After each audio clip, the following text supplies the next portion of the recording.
बिहार की राजनीति में बड़ा धमाका हो सकता है। खबर आ रही है कि तेजस्वी यादव राज्यसभा के उम्मीदवार बनने जा रहे हैं। बिहार में राज्यसभा की 5 सीटों पर चुनाव होने वाले हैं, जिनमें जदयू और भाजपा की 2-2 यानी 4 सीटें कंफर्म हैं।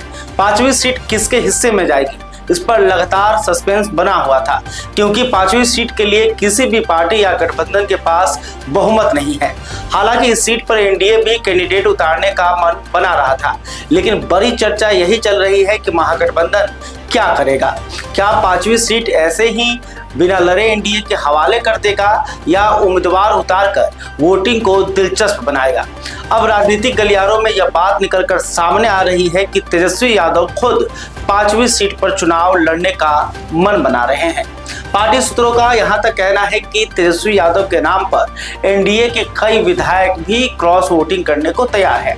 इसके साथ ही यह भी चर्चा शुरू हो गई है कि अगर तेजस्वी यादव राज्यसभा चुनाव जीतकर दिल्ली चले गए तो पीछे खाली हुई राघोपुर विधानसभा सीट पर उनकी पत्नी राजश्री यादव को चुनाव लड़ाया जाएगा। आइए अब आगे जानते हैं कि क्या 5वीं सीट पर तेजस्वी यादव खेला कर देंगे। क्या यह आरजेडी के लिए मास्टर स्ट्रोक साबित होगा या फिर एक बड़ा सियासी रिस्क बन जाएगा। जैसा आप जानते हैं कि बिहार विधानसभा में कुल 243 विधायक हैं। राज्यसभा की एक सीट जीतने के लिए करीब 41 वोट चाहिए।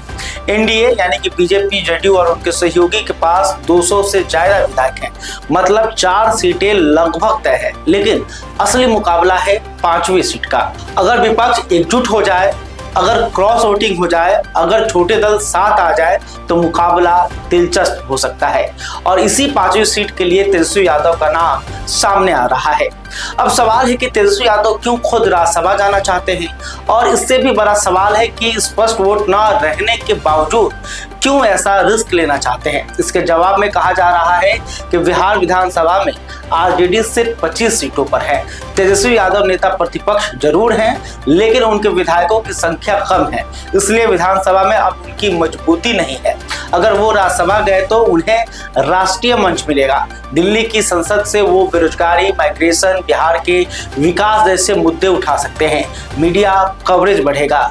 2027 और 30 की राजनीति के लिए ब्रांड बिल्डिंग होगी, यानी यह सिर्फ सीट नहीं, ये पोजीशनिंग की राजनीति है। एक और बड़ा सवाल है जिसका जवाब अभी मिलना बाकी है कि ऐसी स्थिति में 5 विधायकों वाली एआईएमआईएम क्या करेगी।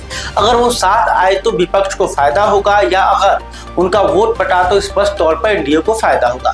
अब देखना यह होगा कि हैदराबाद में बैठे पार्टी सुप्रीमो ओवैसी खुद को किसकी ओर दिखाना चाहेंगे। यहाँ यह भी याद रखने वाली बात है कि राज्यसभा चुनाव में ओपन बैलेट होता है, क्रॉस वोटिंग छुप नहीं सकती।